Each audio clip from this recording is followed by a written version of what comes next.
Yang tahu nggak di mana klinik Hidayatullah? Dalam?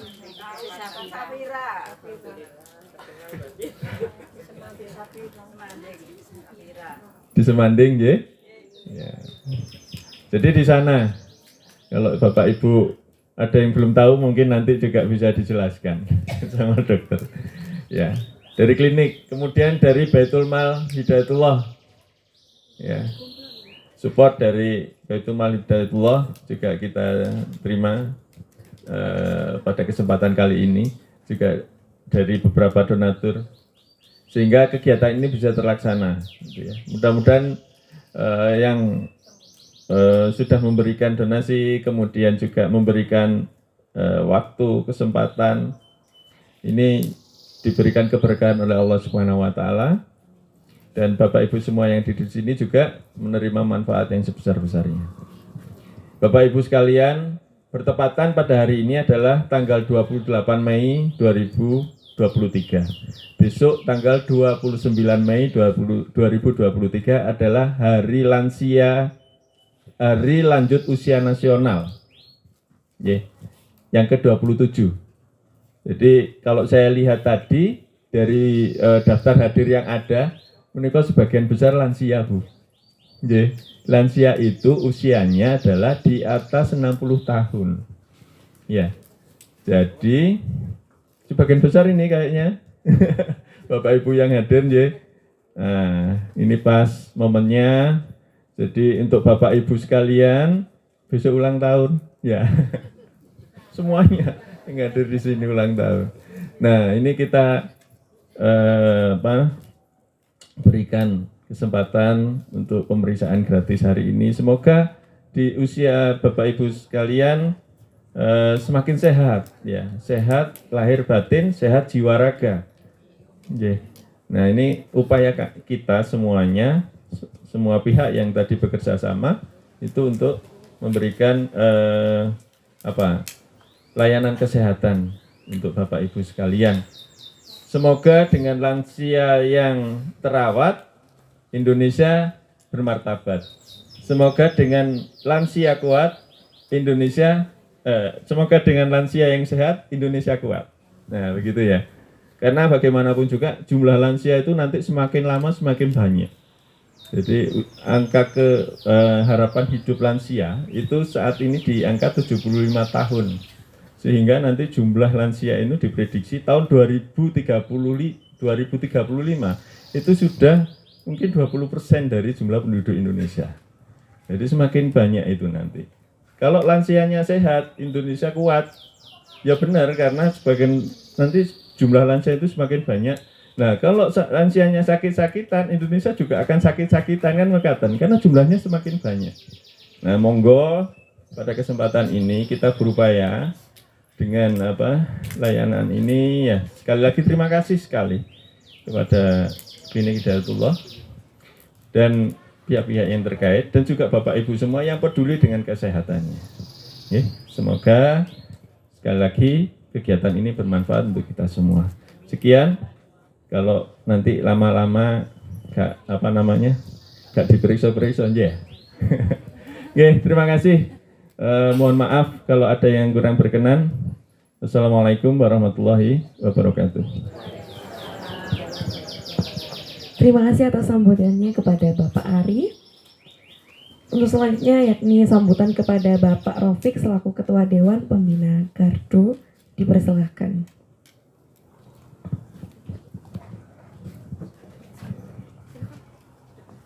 Assalamualaikum warahmatullahi wabarakatuh. Bismillahirrahmanirrahim. Alhamdulillahilladzi anzala sakinata fi qulubil mu'minin.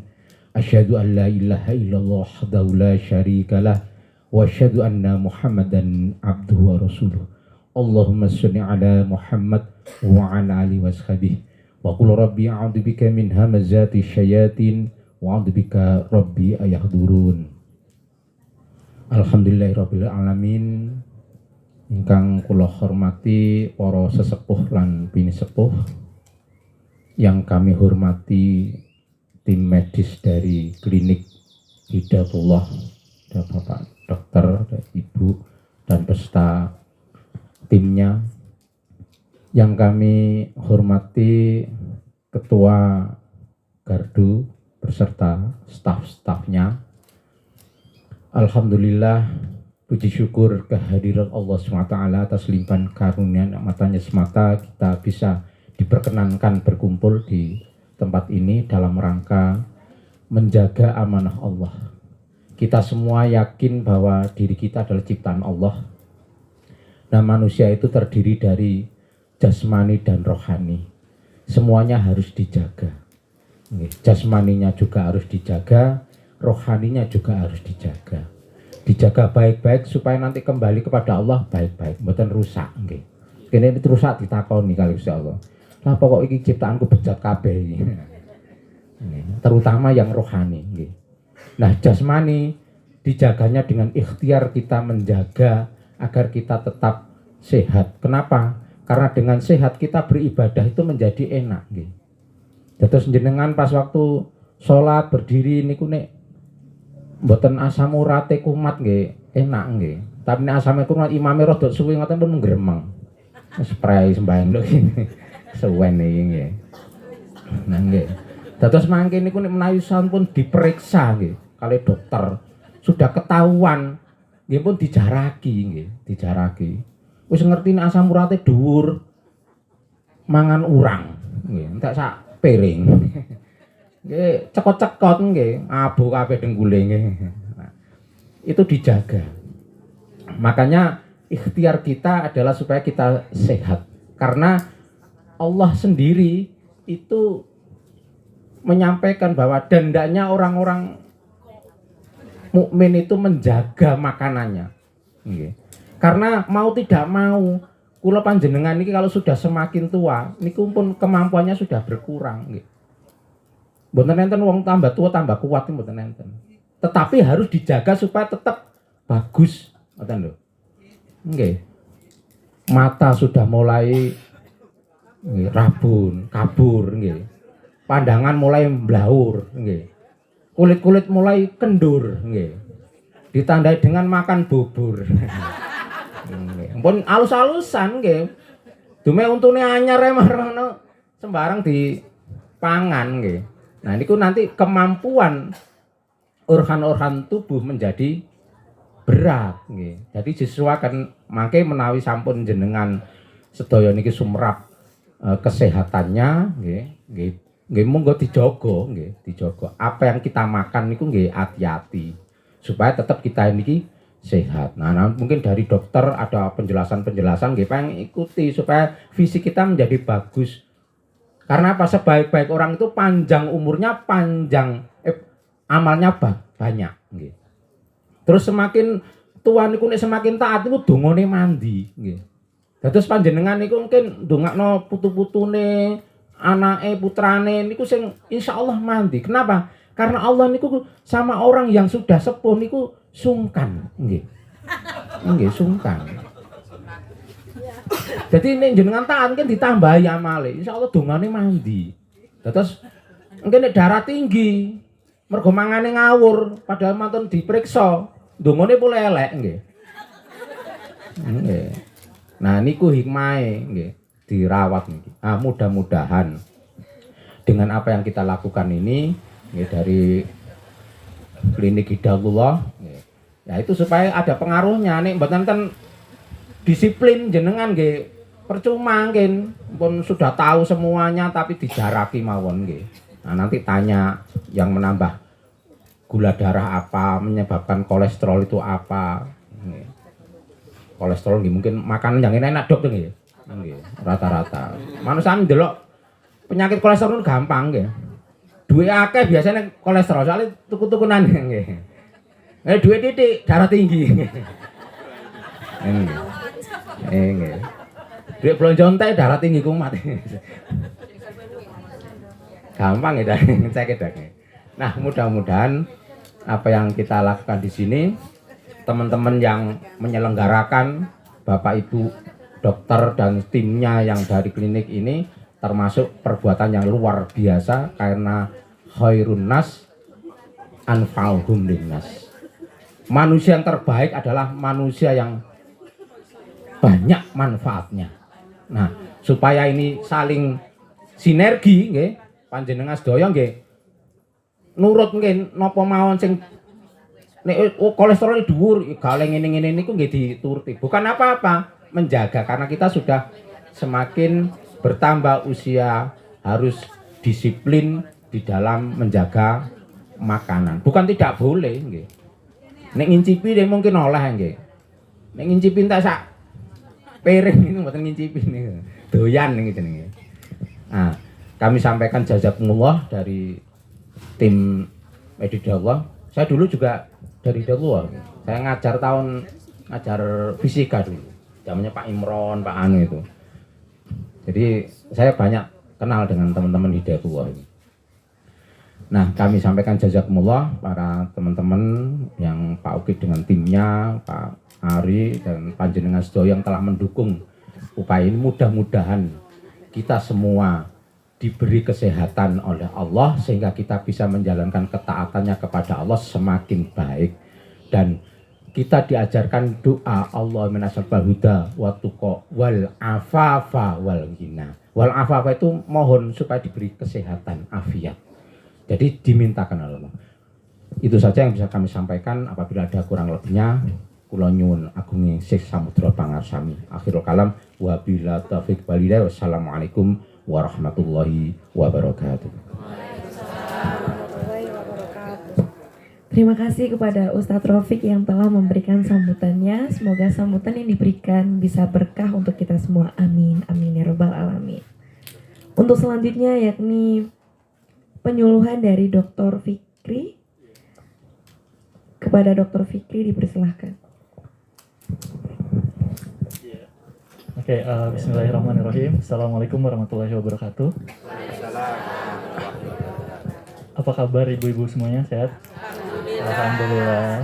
Sehat ya. Ngapain datang sini kalau sehat? Enggak. Tensi darah. Oh, tensi ya. Oke. Perkenalkan, saya Dr. Fikri ya, dokter yang kebetulan di Hidayatullah juga. Jadi kita sering-sering aja, santai aja ya. Innalhamdalillah nahmaduhu wa nasta'inu wa nastaghfiruh wa na'udzubillahi min syururi anfusina wa min sayyiati a'malina may yahdihillahu fala mudilla lahu wa may yudlil fala hadiyalah. Asyhadu an la ilaha illallah, asyhadu anna Muhammadar Rasulullah, amma ba'd. Marilah kita panjatkan puji syukur kita kepada Allah Subhanahu wa taala karena Allah yang telah memberikan kita kesehatan ya. Allah yang telah memberikan kita hidayah Islam. Salawat dan salam semoga tetap tercurah limpahkan kepada junjungan kita Rasulullah SAW yang telah mengantarkan kita ya dari yang dulunya bukan Islam sekarang beragama Islam ya. Yang kami hormati Ustadz Rafiq, Pak Ali ya, dari Gardu Insan Amanah Bersatu ya. Oke, sekarang kita penyuluhan masalah kesehatan ya. Ini sekarang kan lagi musimnya perubahan iklim ya. Perubahan iklim yang malamnya hujan,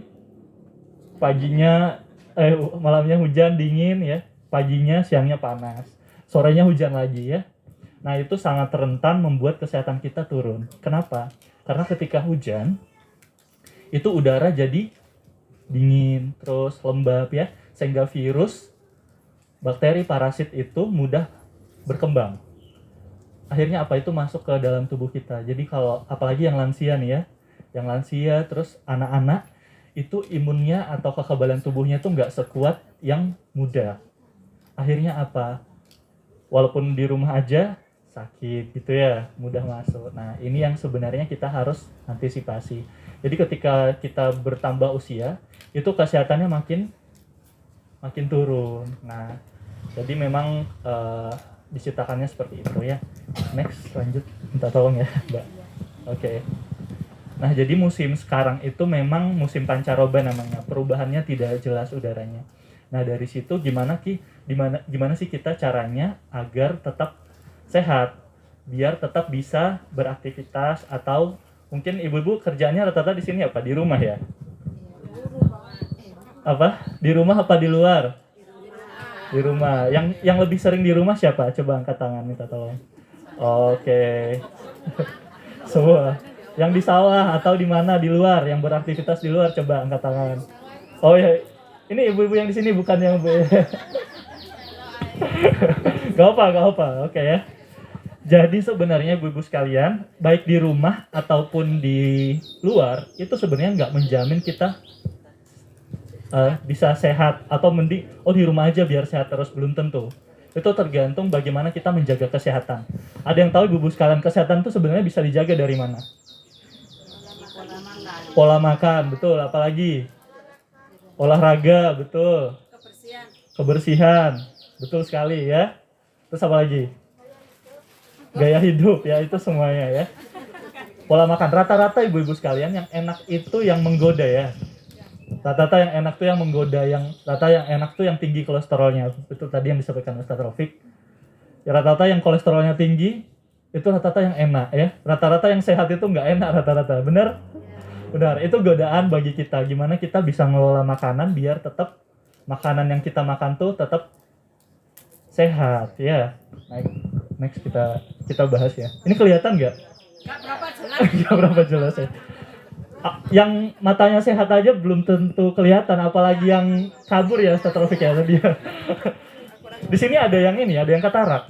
Udah mata kayak ibu ya. Katarak itu tergantung usia ya. Matanya itu jadi kayak ngelihat awan, ada kayak kabur-kabur gitu. Itu karena faktor usia bisa, karena faktor penyakit lain bisa. Tapi nggak apa-apa ya. Tapi yang penting sehat terus, bahagia terus, itu yang penting ya. Sini bahagia nggak? Bahagia ya, Masya Allah. Di sini bahagia. Di sini bahagia, di rumah nggak tahu ya. Lucu ibunya. Untung di depan ya, jadi saya dengar enak-enak. Oke, lanjut ya. Jadi ibu-ibu sekalian, ketika hujan itu bakteri itu banyak. Akhirnya di dalam rumah lembab. Matahari kan nggak masuk. Matahari nggak masuk. Akhirnya apa? Kuman-kuman di dalam rumah itu mudah berkembang. Akhirnya walaupun kita cuma di dalam rumah bersih-bersih itu kan, apalagi yang banyak debunya ya. Biasanya sehari bersih rumah berapa kali? Satu kali ya. Nah itu apalagi yang udah di atas usia 60-an itu sangat rentan kena penyakit. Diabetes ya. Di sini ada yang diabetes? Udah pernah periksa? Udah pernah. Rutin minum obat? Enggak. Hipertensi? Nah, itu paling sering hipertensi, gula, kolesterol, asam urat. Ini mereka sepupuan, ya, satu paket. Yang diserang apa? Jantung, ginjal, ya, pembuluh darah. Akhirnya mudah kesemutan, ya, itu biasanya ya. Nanti kalau ada yang mau tanya-tanya masalah penyakit bisa habis ini ya. Next. Nah jadi ajaibnya Allah Subhanahu Wa Taala itu telah menciptakan di otak kita. Allah telah menciptakan bagaimana kita mengatur udara panas dan udara dingin. Jadi ketika pagi hujan, sore panas, itu tubuh itu selalu dipaksa untuk beradaptasi. Habis panas dingin. Jadi otak itu selalu bagaimana bisa metabolisme tubuh atau kerja dalam tubuh kita itu selalu beradaptasi dengan itu. Dengan dingin, dengan panas. Tapi bagi orang yang tidak bisa beradaptasi biasanya apa kalau musim hujan? Pilek, batuk ya. Itu karena respon tubuhnya kurang bisa beradaptasi terhadap udara itu. Nah, itu biasanya apalagi di dalam rumahnya kotor ya. Terus jarang berolahraga. Sering nggak olahraga di sini ibu-ibu ya? Jarang ya. Bapak-bapak di belakang nggak ada bapak-bapak ya. Gak apa-apa, cuma satu ya. Gak apa-apa, semangatnya yang penting sehat terus Pak ya, bahagia terus ya. Iya itu. Oke, next. Ini nggak kelihatan ya tapi ya, ya udahlah ya. Next. Jadi ada 5 penyakit yang perlu diwaspadai ketika musim hujan. Pertama, flu atau ISPA, infeksi saluran pernapasan atas, itu yang paling sering. Batuk pilek atau yang orang Indonesia sering bahasain apa? Sering sebutkan apa? Pilek. Atau bahasa yang dari bahasa ininya, bahasa Jermannya itu namanya masuk angin ya. Bahasa Jermannya itu namanya masuk angin. Jadi kadang kita salah paham. Ya ini kalau di dunia medis itu masuk angin nggak ada, tapi karena kita di Indonesia tuh sering nyebutnya masuk angin. Nah, itu biasanya identik dengan ini. Demam berdarah. Demam berdarahnya paling sering. kita di klinik, di rumah sakit tuh paling sering dapat demam berdarah karena apa ibu-ibu biasanya? Yang ibu tahunya karena apa biasanya? Nyamuk, ya. Nyamuk itu ketika musim hujan sangat suka untuk berkembang biak. Jadi air-air yang kotor, depan rumah ada genangan air atau sampah, tolong itu diguyur, dibersihkan, ya. Pokoknya jangan sampai nyamuk berkembang biak di situ. Karena kalau nyamuk itu jadi sarang nyamuk, ya, itu bisa nyamuk itu bisa kalau kegigit itu bisa membawa virus-virus namanya Aedes aegypti. Itu bisa menginfeksi keluarga, terus akhirnya apa? Demam. Paling parahnya bisa sampai shock namanya, atau drop. Nah itu demam 3 hari langsung drop, bahkan nauzubillah sampai meninggal. Itu banyak terjadi ya. Next. Terus ISPA, diare juga ya. Next. Ya, yang paling sering yang seperti saya katakan tadi, lansia sama anak-anak. Anak-anak itu kekebalan tubuhnya belum sempurna, sehingga mereka mudah rentan sakit ya. Makanya yang rata-rata batuk pilek atau demam berdarah itu rata-rata anak-anak. Usia dewasa juga. Kalau lansia apa biasanya penyakitnya? Yaitu tadi ya yang saya sebutin ya. Nah itu makanya harus dikontrol dari pola makan ya. Apa biasanya di sini suka makan apa biasanya? Gorengan. Pedas. Iya, gorengan, santan, pedas ya, udang. Nah, itu semuanya sumber udang itu asam urat ya. Kalau yang berminyak-minyak, bumbu-bumbu yang banyak itu biasanya kolesterol ya. Yang manis-manis itu biasanya apa? Yang dinaikin diabetes, gula ya. Nah, ini semua jadi sumber penyakit kenapa orang tuh mudah sakit ginjal, mudah stroke. Stroke itu karena ada penyumbatan di dalam pembuluh darahnya. Nah, itu yang biasanya yang kita takutkan. Karena kolesterol itu numpuk, jadi ibarat ibu bayangin pipa ya. Pipa itu pembuluh darah kita, lumut itu, kolesterol itu lumutnya. Jadi kalau lumutnya numpuk di pipa atau kolesterolnya numpuk di pembuluh darah, itu kan nyumbat. Akhirnya darah nggak bisa jalan. Akhirnya apa? Sel-selnya mati. Jadi kalau penyumbatannya di otak namanya stroke. Kalau penyumbatannya di jantung namanya penyakit jantung. Ya. Kalau penyumbatannya di ginjal namanya penyakit ginjal. Ya. Itu yang sangat bahaya. Di rumah sakit tuh sering cuci darah. Cuci darah 2 kali seminggu. Itu 1 kali cuci darah itu berapa juta habis. Jadi bayangin ibu-ibu sekalian. Jadi sangat bersyukur Allah telah memberikan kita kesehatan. Ibu masih bisa datang ke sini ya. Itu nikmat yang sangat luar biasa yang harus cara kita mensyukuri nikmat itu dengan cara selalu menjaga pola makan. Udah tahu nggak boleh karena enak, gas aja wes. Jangan ya. Wah udang nih, mumpung kapan lagi bisa makan udang enak ya, makan habisin. Besok-besok sendi-sendinya sakit ya, nggak bisa jalan. Nah itu nauzubillah, jangan gitu ya. Next. Nggak kelihatan ya. Nah, ini demam berdarah itu cara ngontrolnya dengan 3M ibu-ibu sekalian. Ada yang tahu? Menguras, mengubur, menutup ya. Jadi bak airnya itu dikuras, terus yang sampah-sampah dikubur, terus yang genangan air di kamar mandi itu ditutup biar tidak menjadi sarang perkembangan nyamuk. Oke, lanjut ya Bu. Next, ini nggak kelihatan juga ya.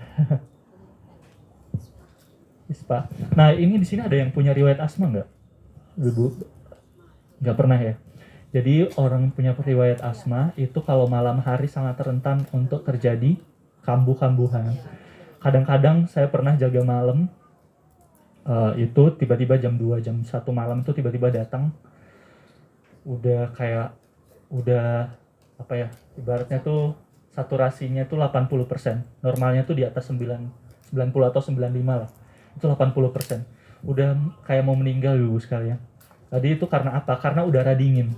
Jadi ketika dingin, saluran nafasnya tuh kayak akhirnya udara nggak bisa masuk ke paru-parunya. Nah itu tadi waspada banget kalau yang punya asma ya.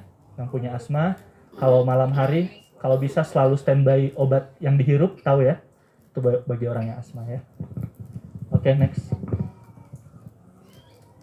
Nah, tips menjaga kesehatan langsung pada intinya ya. Pertama, mengkonsumsi vitamin. Vitamin apa yang paling sering dokter? Vitamin B kompleks sama vitamin C. itu bisa naikin imun kita. Vitamin C saya nggak mau beli di apotik, saya maunya alami dari makanan bisa banget. Di buah-buahan. Buah-buahan itu ada 3 komponen penting. Yang pertama vitaminnya. Yang kedua antioksidan. Antioksidan itu menangkal segala penyakit. Misal debu atau polusi atau misal orang tuanya punya riwayat kanker. Nah, kalau bagi orang tua punya riwayat kanker, gimana saya mencegahnya? Banyak-banyakin makan buah dan sayur. Itu banyak kandungan antioksidannya. Antioksidan itu bisa menangkal itu, ya. Jadi Allah tuh telah menciptakan tumbuh-tumbuhan di lingkungan kita tuh buat dimakan ya. Bukan gorengan ya. Bukan udang ya. Bukan udang apalagi ya. Nah, bukan yang lain-lain. Yang paling banyak buat kanker itu sebenarnya tahu ikan yang dibakar, yang hitamnya. Itu namanya banyak zat-zat kanker itu sebenarnya, potensi kanker. Jadi hati-hati kalau makan yang dibakar, apalagi yang hitam, yang banyak bumbunya tuh enak ya biasanya ya. Gas aja jangan ya. Itu bisa kalau kita banyak makan itu bisa berpotensi kanker. Oke, next. Belum. Maksud saya nomor 2. Oke, mengkonsumsi makanan yang karbohidrat secukupnya. Nasi itu karbohidrat secukupnya. Kalau bikin teh kalau bisa 1 sendok cukup atau setengah sendok cukup ya. Jangan karena biar manis 2 sendok gitu ya. Jangan ya.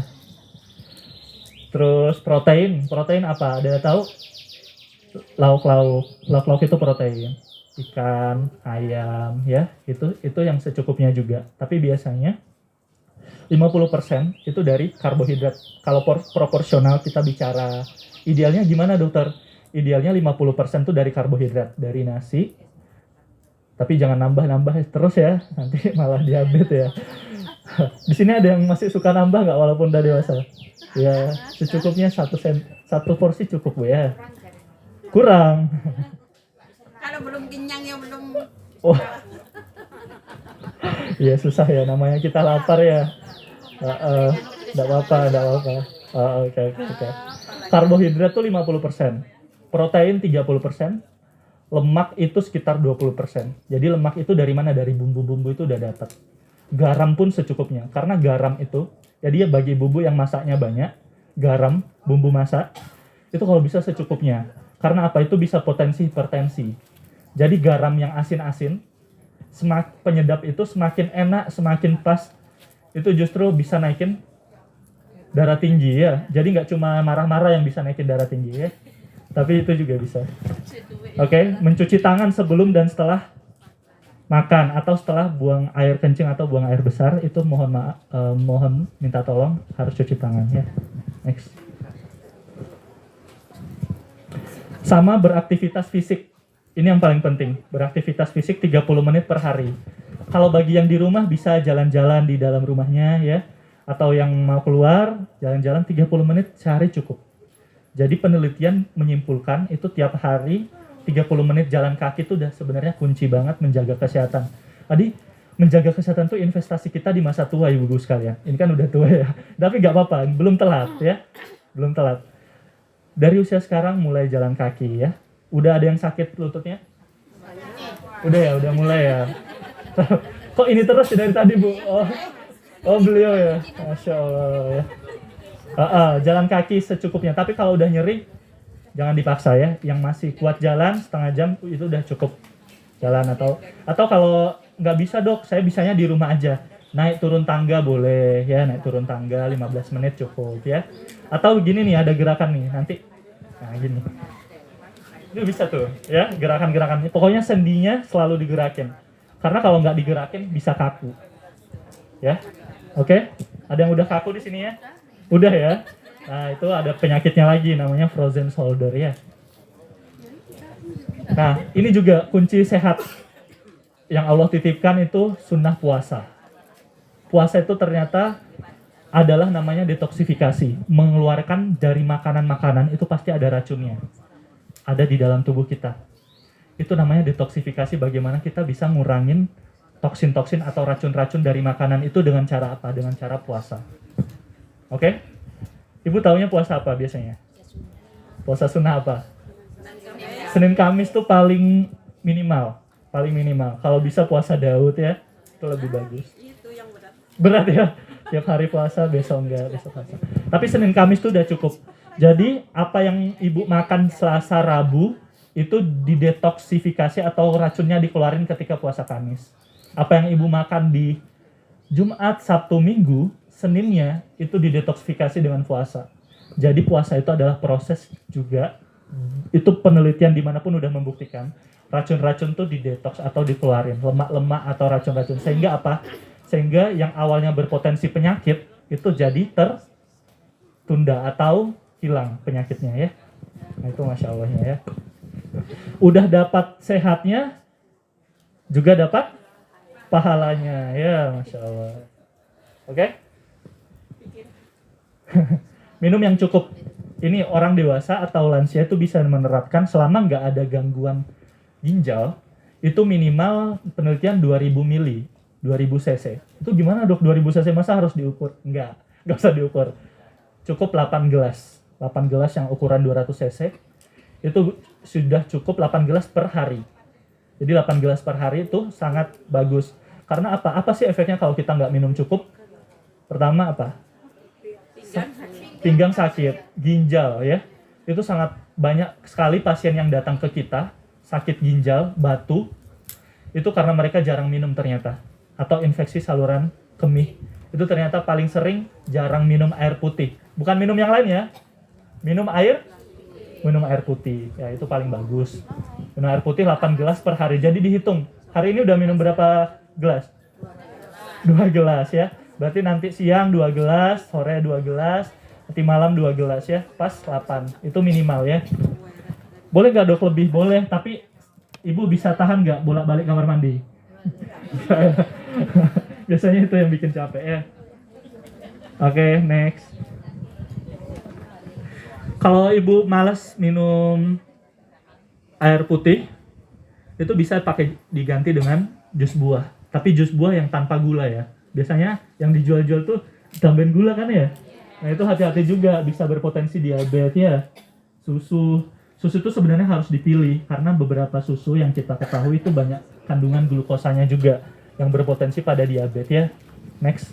Nah ini lemak, karbohidrat, vitamin mineral tuh paling penting ada di sayuran sama buah-buahan. Paling sering makan buah-buahan apa? Jeruk, pepaya ya itu bagus tuh ya. Hah? Pisang ya, itu bagus juga. Kalau bisa tiap hari selalu ada minimal 1 atau 2 buah yang dimakan ya. Insya Allah ya. Next. Olahraga ya. Olahraga itu yang tadi penting pesan saya, jalan-jalan atau di rumah. Ada beberapa gerakan yang ibu tahu, push up bisa ya bagi yang kuat masih ya. Atau kayak tadi yang saya bilang, ini ya. Ini sampai keringat enggak apa-apa ya. Berkeringat ya. Pernah gerakan kayak gitu? Sudah pernah ya. Nah itu diterapin bagus tuh tiap hari, tapi jangan sekali sebulan ya. Percuma. Iya, percuma kalau sekali sebulan ya. Next. Ya ini yang tadi saya bilang, olahraga cepat, jalan cepat, naik turun tangga, atau ini gerakan yang saya contohkan, jumping jack, atau jongkok berdiri, itu bisa nguatin otot paha. Bagi yang sering sakit lutut, itu cara meminimalisirnya dilatih otot-otot pahanya. Otot pahanya itu dilatih dengan jongkok berdiri, itu nguatin otot paha, jadi lututnya itu nggak gampang sakit ya. Oke? Sepakat ya? Oke ya, nanti tetangganya diliatin ya, dia nerapin apa enggak ya, minta tolong ya ibu-ibu ya, tetangganya diliatin satu-satu ya, saling ngecek ya. Lupa ya. Bisa push up ke dinding juga ya, push up ke dinding, jadi ke dinding gini, masuk, nah itu bisa ngelatih otot. Ibu yang sakit ininya, itu sangat ampuh. Atau bisa pakai handuk itu ujungnya gini, ujungnya di sini. Itu gerakan paling simpel untuk mencegah kekakuhan di sini. Iya, itu salah satu contohnya. Nah ini profesi jahit mungkin sakitnya sih. Oh ya, jahit juga. Ini sering banget juga pasien datang itu ininya geringgingan. Itu yang sering jahit atau apalagi ya. Pokoknya yang kantoran, pokoknya pakai aktivitas banyak jari, itu namanya overuse atau penggunaan. Itu saran saya setiap 30 menit atau 40 menit itu istirahat dulu 10 menit. Jadi ketika nyeri itu adalah peringatan biar stop dulu istirahat. 10-15 menit istirahat, baru nanti dilanjut lagi. Jangan udah tahu sakit, dipaksa sampai 2 jam, 3 jam ya. Atau yang sering pakai motor ya, yang masih muda-muda mungkin pakai, kadang tuh sakit di sini, apalagi yang jalan jauh, geringgingan. Nah itu saran saya kalau lagi naik motor, lagi sakit nih, melipir dulu ke pinggir jalan, istirahat dulu, digerakin, diginiin. Sampai 5-10 menit, 3 menit ya cukup lah minimal. Setelah itu baru lanjut jalan lagi. Karena apa? Karena kalau dipaksa, itu istirahat pun jadi nyeri akhirnya. Ini namanya saraf kejepit di sini. Saraf nervus medianus namanya ya. Oke? Kita tolong ya, dicek tetangganya ya. Oh lagi olahraga, lagi gini di dalam ya. Insya Allah ya. Oke. Ini yang paling penting juga ibu-ibu sekalian. 70% penyakit itu gara-gara pikiran. Betul? Setuju? Itu penelitiannya di mana-mana. 70% penyakit entah itu diabetes, hipertensi, semuanya itu 70% dari pikiran. Jadi mungkin kita menghilangkan stres nggak bisa, tapi kita bisa mengatasi atau mengendalikan stres itu dengan baik.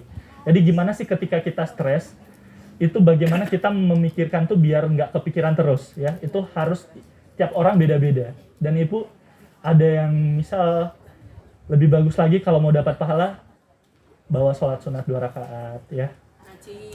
Ngaji, baca Quran ya. Itu kuncinya bisa apa? Karena apa? Kalau kita aktivitas atau yang membuat kita senang, olahraga juga bisa. Itu bisa memproduksi namanya ada 4 hormon kesenangan atau hormon kebahagiaan dalam otak yang Allah telah ciptakan, itu namanya hormon dopamin, serotonin, oksitosin sama endorfin. 4 hormon ini bisa didapatkan dari olahraga, dari meditasi atau yang kita kenal dengan sholat ya. Itu sangat luar biasa efeknya, bisa nenangin kita. Akhirnya ketika kita ada masalah stres, itu bisa dikurangin dengan aktivitas-aktivitas tadi. Agar apa? Kenapa sih, apa sih pengaruhnya stres terhadap penyakit? Ada yang tahu? Apalagi nggak megang uang ya ibu-ibu, itu pusing pasti. Jadi gini, ketika stres itu ada namanya hormon kortisol. Kortisol tuh naik. Di ginjal itu diproduksi hormon kortisol naik. Kortisol ini kalau kebanyakan di dalam darah, itu bisa menjadi efek racun terhadap otak, jantung, sama ginjal. Itu yang bikin kita mudah sakit. Sel-selnya jadi rusak. Itu karena hormon kortisol yang dihasilkan dari stres. Jadi tolong ketika stres, olahraga, baca ngaji, atau apapun yang membuat ibu-ibu senang, happy, ya. Apa-apa kasih uang merah-merah, boleh. Kasih uang merah-merah itu juga bisa membuat kita sehat ya. Karena kita bahagia terus. Saya nggak kepikiran uang merah-merah itu ya. Oh tapi bolehlah. Kalau itu yang membuat happy, nggak apa-apa ya. Oh stres, ke kamar ya, lihat uang merah-merah, bahagia lagi. Oke? Nggak apa-apa ya. Kalau itu yang buat bahagia nggak apa-apa ya. Pokoknya apapun yang membuat bahagia, lakukan. Yang penting itu masih sesuai lah ya, masih wajar dan bisa ibu lakukan. Ketika bahagia, itu insya Allah bisa mencegah 70% penyakit. Jadi yang suka stres atau apa, biasanya darah tinggi kan biasanya. Apalagi yang suka marah-marah, ngomel ya di rumah, itu cek aja tensinya itu pasti tinggi. Ya. Nah kalau stres tinggi, kerja otak, ginjal sama jantung tuh jadi meningkat. Akhirnya itu yang berpotensi penyakit. Pernah nggak lihat orang marah-marah tiba-tiba sakit penyakit jantung, langsung jatuh? Itu sering banget. Ketika mereka olahraga yang tidak pada tempatnya, mereka punya potensi kolesterol, langsung dibawa main badminton atau main sepak bola. Lari, jantungnya mompanya kencang, penyumbatannya langsung jatuh langsung seketika, langsung meninggal. Itu banyak sekali videonya di YouTube. Kalau ibu mau nonton, itu sangat berpotensi. Jadi hati-hati, kontrol gula dari sekarang, kontrol tensi dari sekarang, dan kontrol asam urat dari sekarang ya. Oke? Dan jangan lupa apa tadi pesan saya? Happy ya, selalu bahagia, selalu berpikiran yang baik-baik, yang positif-positif ya. Kalau udah tua ya. Iya. Nggak tahu kenapa. Itu sih, karena memang pembawaan kita kadang kalau yang kita pelajari di kedokteran, kalau usia 40 atau 50 ke atas, itu pikirannya banyak karena apa? Karena dia kembali ke masa pikiran, kalau kita udah tua, itu pikirannya kembali ke masa anak-anak. Jadi di setelinnya seperti itu, di setnya seperti itu. Jadi kalau udah 50 ke atas, itu kembali ke anak-anak. Jadi mudah tersinggung, mudah marah, itu wajar. Tapi bagaimana kita bisa mengatasi itu? Apa yang membuat ibu bahagia? Misal telepon anak, berkomunikasi dengan anak. Anak juga harus ngerti sebenarnya. Anak sih bagaimana bisa membahagiakan orang tuanya. Ditemani ya. Ditemani. Itu jangan banyak, sering banget yang pasien datang ke kita, yang terutama yang gangguan, mohon maaf, ke psikiater atau gangguan pikiran. Jadi mohon maaf, jadi sedikit kurang waras pikirannya, itu rata-rata apa? Dia terlalu banyak sendiri. Itu dihindari, terlalu banyak sendiri, nggak pernah ngomong ke orang lain, nggak pernah bersosialisasi, akhirnya stres. Jadi orang stres itu kan ketika sendiri ya Bu ya, ketika sendiri. Nah itu mohon maaf terus dikurangi, lebih banyak bersosialisasi ke tetangga. Dok, tapi kalau saya bersosialisasi ke tetangga tambah stres saya. Oh jangan. Jangan ya, soalnya ada juga yang gitu, tambah stres, tambah bersosialisasi, tambah stres ya. Jadi intinya adalah hindari yang membuat ibu-ibu sekalian stres ya. Baca Quran boleh, sholat boleh ya, itu sangat dianjurkan. Oke? Hitung ya? Oke. Terakhir, udah selesai. Oh ya, udah selesai. Jadi pesan saya itu tadi yang kalau saya boleh simpulkan, pertama banget, apalagi yang besok hari lansia ya. Selamat ya hari lansia. Iya, yang pertama banget itu tolong kendalikan stres, itu yang paling penting. Tiap orang tuh beda untuk mengontrol stresnya, itu ibu yang tahu sendiri. Itu yang pertama. Yang kedua, olahraga ringan aja, jalan cepat, naik tangga ya, yang seperti tadi. Yang ketiga apa? Pola makan ya, pola makan. 40 tahun ke atas atau 60 tahun, syukur-syukur. Di sini rata-rata usia berapa nih? 50 ke atas. Mohon maaf, pola makannya itu yang paling penting. Sesehat apa sel-sel dalam tubuh kita itu tergantung pola makan kita. Apa yang kita masukkan. Kalau kita yang masukkan ini sehat-sehat, dari tumbuhan, dari buah-buahan, insya Allah akan berikan panjang umur, sehat selalu. Tapi kalau yang kita masukin ini adalah, mohon maaf, sampah ya. Sampah yang sebenarnya tuh sifatnya racun, dan rata-rata itu tuh dari makanan enak, mohon maaf. Itu bisa membunuh, yang harusnya sel kita itu bisa bertahan 120 hari, belum 120 hari sel-selnya udah mati karena racun-racun dari makanan. Ya, jadi tolong itu aja 3 poinnya. Happy, jangan stres-stres ya. Terus yang kedua, olahraga, yang ketiga adalah pola makan. Itu aja. Dan rajin-rajin kontrol ke klinik Hidayatullah ya. Udah tahu kan di mana? Udah, ya, Masya Allah. Oke. Wah, itu nanti diurus. Oke, terima kasih atas waktunya ya. Kalau mau diskusi boleh di belakang nanti. Saya mohon undur diri. Terima kasih. Kalau ada lebihnya itu dari Allah. Kalau ada kurangnya berarti dari saya sendiri. Wabillahi taufiq wal hidayah. Assalamualaikum warahmatullahi wabarakatuh.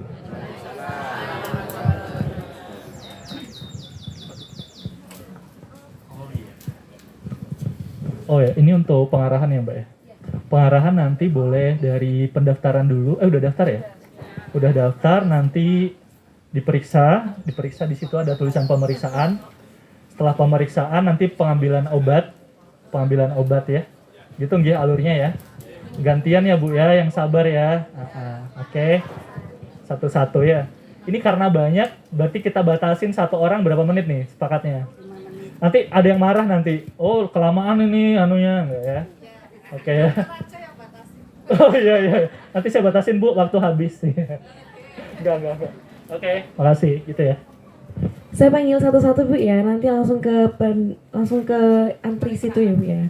Yang pertama Ibu Sarminah.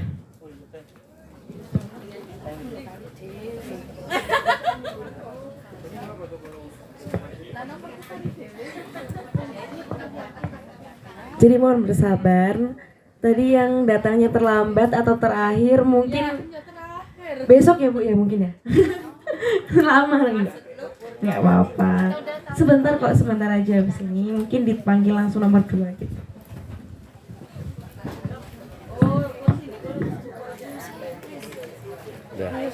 Music please.